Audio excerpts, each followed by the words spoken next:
Hola, buenos días, gracias por la invitación. Hoy vamos a conversar de radioterapia y urgencia oncológica. Como bien hablaba la doctora Moncada, hoy día el cáncer es una patología muy frecuente y cada vez estamos tratando pacientes en estadios más avanzados con quimioterapia, inmunoterapia y terapias target, con lo cual no es infrecuente que lleguen a atención primaria y a los servicios de urgencia pacientes con urgencias oncológicas. Las urgencias oncológicas son múltiples, pero las más importantes y las que se consideran emergencia se pueden agrupar en los siguientes grupos. Las cardiovasculares, que comprenden el derrame pericárdico y el taponamiento cardíaco, el síndrome de Nakada superior, las metabólicas, el síndrome de lisis tumoral y la hipercalcemia, y aquellas neurológicas que comprenden la compresión medular, las metástasis cerebrales e hipertensión endocraniana. Las primeras 4 son de manejo médico principalmente, así que es muy importante conocer el manejo inicial y, como siempre, mantener una alta sospecha de estas patologías. Y aquellas neurológicas son las que, la compresión medular y las metástasis cerebrales, las que nosotros tratamos con radioterapia y en manejo multidisciplinario con los neurocirujanos. Para toda la urgencia oncológica siempre es muy importante conocer la historia médica y, por supuesto, saber si es que ese paciente ha recibido tratamiento oncológico o se encuentra actualmente en algún tipo de tratamiento oncológico. Eso es fundamental. No es infrecuente que este sea el debut de una enfermedad oncológica, pero lo más frecuente es de que ocurra en un paciente que ya presenta o que ya tiene el antecedente de una enfermedad oncológica. Bueno, el derrame pericárdico se presenta con disnea, dolor precordial, tos yugulares distendidas, edema extremidades. Como pueden ver, no son síntomas muy específicos, pero es muy importante la sospecha, el alto índice de sospecha y la velocidad de aparición de síntomas. Entonces el diagnóstico se hace a través de cuadro clínico y ecocardiograma, y el tratamiento va a depender si es que el paciente es asintomático o se encuentra sintomático y si esto ha sido rápidamente progresivo. Si es que es así, lo más eficaz es realizar una pericardiocentesis y posteriormente evaluar una pericardiectomía subsifoidea, que es la clásica ventana pericárdica. Y por supuesto hay patologías que para resolverlas hay que tratar la enfermedad de base. La otra entidad, el síndrome de Nakada superior, hoy día se sabe que no es una emergencia, sino que en general y con prácticamente todas las urgencias oncológicas uno no las tiene que resolver en una hora ni en las primeras 2 horas. Lo importante es sospecharla y que el paciente se estudie en forma acabada y a realizar todos los exámenes que corresponda y luego, dentro de 24 o 48 horas, resolver esta patología. El síndrome de Nakada superior, bueno, se produce por una compresión o invasión extrínseca a la Nakada superior producto de un tumor. Habitualmente es por cáncer pulmonar, entre ellos el de células pequeñas, el más frecuente que ocurra esto. También en los linfomas, principalmente los linfomas no Hodgkin, pero pueden ser otros tumores. Se presenta con disnea, edema facial y de extremidades superiores, todo disfonía. Como pueden ver, tampoco son síntomas muy específicos, entonces siempre es importante el antecedente oncológico y la alta sospecha, efectuar un escáner de tórax con contraste, y en base a eso, como no es algo que se deba tratar de forma inmediata, antes inmediatamente recibían casi todos los pacientes radioterapia, pero hoy día es más importante efectuar una biopsia, salvo que el paciente tenga síntomas neurológicos. Así que si es que tuviese síntomas neurológicos, hay que evaluar la instalación de un stent, ya que es lo que resuelve la urgencia de forma más rápida. Y esto en los casos que exista sospecha o se diagnostique edema cerebral o esté en la presencia de un edema laringio. Entonces, si es que ese no es el caso, hay que efectuar una biopsia, realizar el diagnóstico si es que no se tiene, porque esto puede ser la manera de presentación de una neoplasia. Y bueno, si es que se conoce el primario, evaluar cuál es la mejor alternativa, si es stent, radioterapia o quimioterapia. Aquí pueden ver toda la apariencia de un tumor pulmonar que comprime la vena cava superior. Aquí ven el contraste y el el paso filiforme. Y bueno, eso va, entonces las formas de diagnóstico hoy día se puede hacer con IVA, se puede hacer con una mediastinoscopía, con una biopsia bajo TAC. Hay distintas alternativas si es que es el debut de una enfermedad oncológica. Otra urgencia oncológica habitual, que es más bien vista por los hematólogos, se tiene que sospechar en aquellas enfermedades hematológicas que están en quimioterapia, se produce es el síndrome de lisis tumoral. Este es secundario a la destrucción celular masiva cuando hay tumores de rápido crecimiento y con un gran volumen tumoral. Esto ocurre en horas a 7 días post-quimioterapia. Por eso que es tan importante saber si el paciente tiene el antecedente, si está en quimioterapia, y entre ellos, los que uno lo puede sospechar más frecuente, el linfoma de Burkitt y la leucemia aguda. Se presenta entonces con hiperuricemia, hiperfosfatemia, hipercalemia, hipocalcemia, es por la destrucción celular y la liberación de estos al extracelular. Y puede causar principalmente daño renal agudo. Entonces, el diagnóstico es básicamente de laboratorio, pero en el 2004 aparecieron los criterios diagnósticos de Cairo Bishop, de un grupo de expertos, y estos, la definición es que dos de estos, hiperuricemia, hiperfosfatemia, hipercalemia, hipocalcemia, estén presentes, dos o más, o hay un alto índice de sospecha clínica, más un criterio que puede ser una creatinina elevada, mayor a 1.5, arritmias, muerte súbita, convulsiones, esos son. Y principalmente en el paciente que uno conoce que está en tratamiento. Y es así que también en base a los riesgos, Cairo Bishop establece los criterios diagnósticos, pero a través del riesgo de complicaciones y el tratamiento. Pero sin duda lo principal es la prevención, y la prevención se realiza con una hidratación activa, 2 a 3 litros metro cuadrado día, más alopurinol comenzando los días previos a la quimioterapia, y en aquellos enfermedades hematológicas o neoplasia hematológica que tienen un rápido crecimiento tumoral y se sabe que tienen una respuesta rápida a la quimioterapia. Una vez instalado el síndrome, se tratan aquellas alteraciones específicamente. Otra de las urgencias oncológicas que se ve frecuente dentro del grupo de las metabólicas es la hipercalcemia.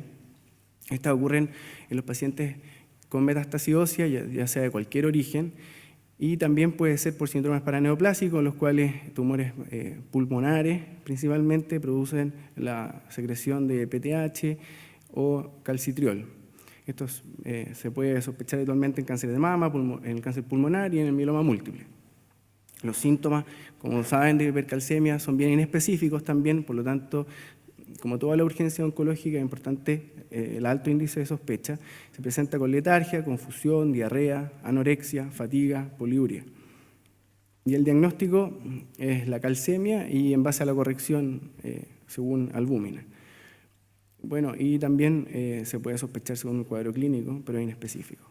Y el tratamiento, bueno, va a depender. Es muy importante considerar que todos estos pacientes que van a presentar la emergencia oncológica, la gran mayoría de ellos se encuentran con enfermedad avanzada, con estadios 4, entonces no siempre hay que ser muy enérgico en tratar a los pacientes y que evaluar en qué etapa están de su enfermedad, ya que puede ser la fase final y en ese caso no es necesario tratar a una hipercalcemia. Por eso hay que evaluar tratar versus no tratar.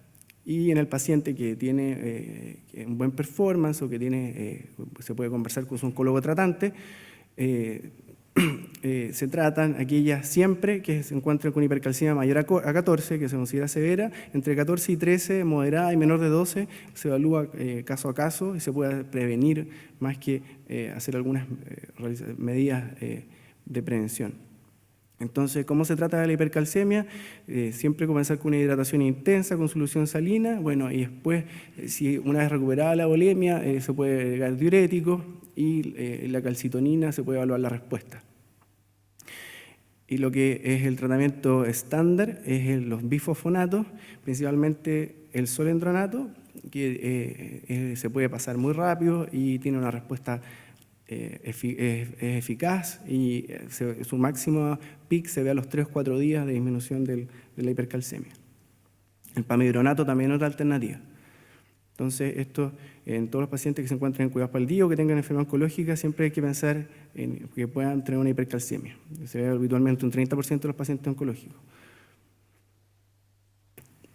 La compresión medular. Esto se encuentra dentro del grupo de emergencias neurológicas y es muy, muy importante mantener, para tener los mejores resultados y tener un buen pronóstico funcional, hay que tener un alto índice de sospecha. La compresión medular puede ser el debut de una enfermedad oncológica. No es infrecuente que llegue un paciente a urgencia del hospital o de la clínica o de un consultorio y que se encuentre con mucho dolor a nivel dorsal, es donde mayormente se presentan las metástasis que provocan compresión medular, pero pueden ser cervical y lumbares, y con un alto índice de sospecha en un paciente que tiene enfermedad oncológica. Hay que pensar en que puede tener una metástasis vertebral y consecuentemente una compresión medular con o sin síntomas neurológicos. Ahora, si tiene síntomas neurológicos como debilidad, trastorno de la sensibilidad y alteración de la marcha, por supuesto que hay que estudiarlo de inmediato eso en un paciente que tenga y no tenga enfermedad oncológica. En el paciente con enfermedad oncológica, siempre un alto índice de sospecha y efectuar exámenes aunque de más que de menos, y el estándar es realizar una resonancia nuclear de la columna completa. Aquellos pacientes que se presentan con disfunción e incontinencia vesical, ya es muy difícil que recuperen estas funciones y tienen daño a nivel medular. Entonces, dolor más déficit neurológico, resonancia de columna completa urgente, ya que pueden tener en distintos niveles. Aquí esta es la habitual, una metástasis ósea, que lo que hace es comprimir el saco epidural y así la médula, y el daño que se produce principalmente por alteración vascular a nivel medular. Y con eso se provoca un edema perilesional y isquemia y necrosis y daño de la médula. Las imágenes de la resonancia, como pueden ver, a distintos niveles, no siempre son lesiones únicas, sino que puede haber compresión tanto cervicales, dorsales y lumbares al mismo tiempo. Aquí se ve la resonancia, la compresión medular. Con un alto índice de sospecha y con una resonancia positiva o con un escáner, si no se tiene acceso a la resonancia, lo más importante es comenzar el tratamiento de forma inmediata, ya que pueden recuperar entre un 60 y un 80% de los pacientes la funcionalidad. Si no, no hay recuperación de esto y la plegia es irreversible. Los pacientes que comienzan con plegia, entre un 5 y un 15% van a recuperar su funcionalidad. No es más que eso, los que debutan con plegia. Entonces, ¿cuál es el tratamiento? Una vez que se tiene la imagen de dexametasona en altas dosis, cuando los síntomas son leves y no hay plegia, lo estándar es comenzar con dexametasona EB en bolo, 10 miligramos, y luego 4 miligramos cada 6 horas, y con eso derivar al especialista. Esto es un manejo multidisciplinario, al neurocirujano o traumatólogo especialista en columna y al oncólogo. Y si es que ahí se presentan los pacientes con plegia, incluso la dosis que se recomienda son 96 miligramos en bolo y luego seguir con el doble, 8 miligramos cada 6 horas y ir titulando la dosis según respuesta. ¿Cuál es el tratamiento? Entonces el tratamiento va a depender del pronóstico del paciente y del performance status, y hay que evaluar la estabilidad de la columna. Entonces, en aquel paciente que tiene enfermedad del primario controlado, que se encuentra en un buen estado general, que es un paciente joven, lo primero si es evaluar la inestabilidad. Si es que no tiene inestabilidad, se debe realizar cirugía descompresiva, por ejemplo, laminectomía, y luego radioterapia. Y con eso, el objetivo es que no vuelva a tener complicaciones neurológicas durante todo el tratamiento que reste de su enfermedad. Por otro lado, si es que tiene estabilidad, se realiza la fijación, al mismo tiempo la cirugía descompresiva y luego siempre radioterapia. En aquel paciente que es el debut de una enfermedad oncológica, aunque no se encuentre en muy buen performance, siempre es importante la cirugía, ya que hay que efectuar una biopsia para tener diagnóstico y ofrecer algún tipo de tratamiento. Bueno, y también es alternativa a la radioterapia exclusiva. Van a escuchar cada vez más hoy día de la radioterapia de IMRT o radiocirugía o la radioterapia estereotáxica conformacional. Estas son distintas formas de entregar la radioterapia. Lo que se logra son mayores dosis en puntos específicos, porque las dosis habituales de radioterapia no dañan la médula, pero con las dosis que se dan con radiocirugía o con radioterapia estereotáxica, si es que uno trata la médula completa, se va a producir un daño irreversible a la médula. Por eso que son tratamientos muy específicos y tienen indicaciones particulares que generalmente van asociadas a cirugía o en aquellos tumores de que se tiene un buen pronóstico, pero no son candidatos a cirugía.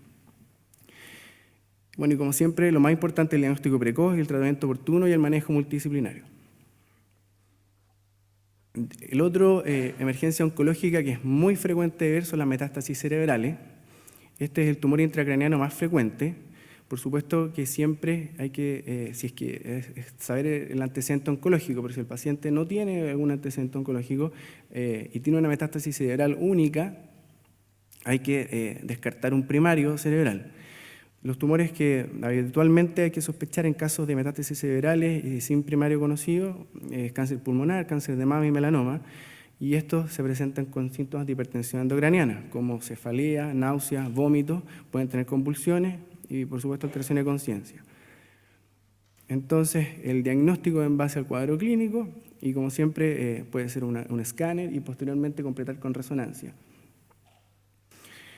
Entonces así se ven las imágenes de metástasis cerebrales con gran edema perilesional, eso es lo que provoca efecto de masa, y el inicio de tratamiento con corticoides lo que uno busca es disminuir este edema perilesional y quedar con un volumen mucho menor, y así planificar un tratamiento. Muchas veces se presentan, como pueden ver ahí, con múltiples lesiones. Entonces, en base a eso, uno va a definir la terapia.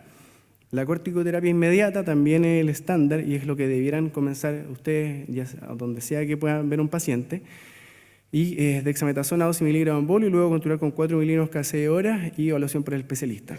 Entonces, se debe evaluar según el estado del paciente y su pronóstico, el manejo sintomático agresivo o solamente el manejo paliativo. Entonces, ¿qué pasa? ¿Cuáles son los pacientes que uno evalúa si van a ir a cirugía o no? O van a ir a radiocirugía, que es algo que también van a empezar a escuchar, ya que hay más de algún equipo de radioterapia en Chile que es capaz de hacer radiocirugía, como estos robots tipo CyberKnife. En general se abusa un poco de las indicaciones de la radiocirugía. Los pacientes que sí van a esos tratamientos son aquellos que tienen menores de 1 a 3 lesiones, no más de 3 lesiones, que tienen primario controlado y que están en un buen performance. Los anticonvulsivantes recomendados solo en aquellos pacientes que han presentado convulsiones.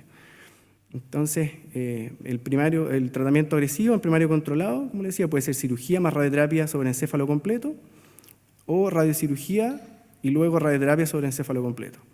Y con primario no controlado con más de 3 lesiones, el tratamiento es radioterapia paliativa más corticoides. Eso es las principales emergencias oncológicas que van a haber y que hay que conocer y tratar a tiempo siempre. Les quería comentar un poco de la radioterapia, porque mucha gente no sabe específicamente de qué es la radioterapia. Bueno, en la radioterapia utilizamos radiaciones ionizantes en los pacientes con fines terapéuticos y esta tiene un efecto biológico de ionización. Nosotros utilizamos rayos X y rayos gamma. Los rayos X son los de los aceleradores lineales, el equipo como el que aparecía en la imagen anterior, y los rayos gamma los de la braquiterapia.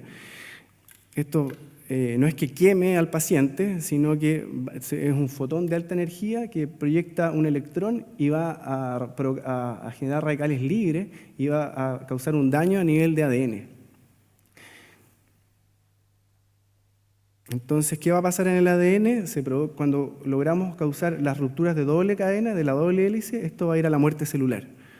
Por lo tanto, esto no ocurre en forma inmediata. Los efectos físicos y químicos sí, pero los efectos biológicos uno espera días a meses la respuesta, generalmente de 1 semana a 3 meses.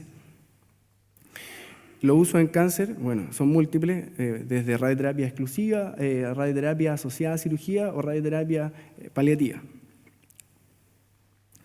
Y la radioterapia, bueno, no es como efectuar una radiografía, sino que es un proceso complejo y habitualmente largo. En la urgencia oncológica uno puede realizar este tratamiento acá en la zona, en la región y en la clínica, por ejemplo. Si un paciente se diagnostica en la mañana, lo podemos tratar en la tarde, durante el día. Y para todo esto, el proceso, en forma abreviada, realizamos una simulación, que significa realizar una marcación y movilización, que es esto, que el paciente se fija a la mesa para que no haya movimiento y sea preciso con una máscara termoplástica que es individualizada para cada paciente. Luego se va al escáner, se definen los volúmenes a tratar en base a ciertos criterios de radioterapia. Luego que se definen los volúmenes, se agregan las dosis, como se pueden ver ahí, y se evalúa según todo. Esto se llama histograma dosis-volumen, que todos los pacientes deben tener, que uno asegura que la dosis que uno prescribe o que quiere dar al tumor o metástasis sea la que se esté dando, que es la zona roja acá, y que los órganos de riesgo, ya sea en el caso del cerebro o en el caso donde sea en tórax, pueden ser pulmones, ojos, la médula, depende de lo que se quiera proteger. Entonces uno sabe exactamente qué dosis recibe cada órgano y en esa manera lo dan en forma segura. Eso les quería contar hoy día.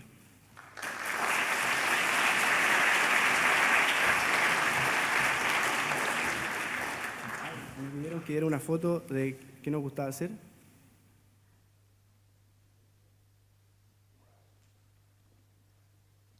Aprovechando los beneficios de la región.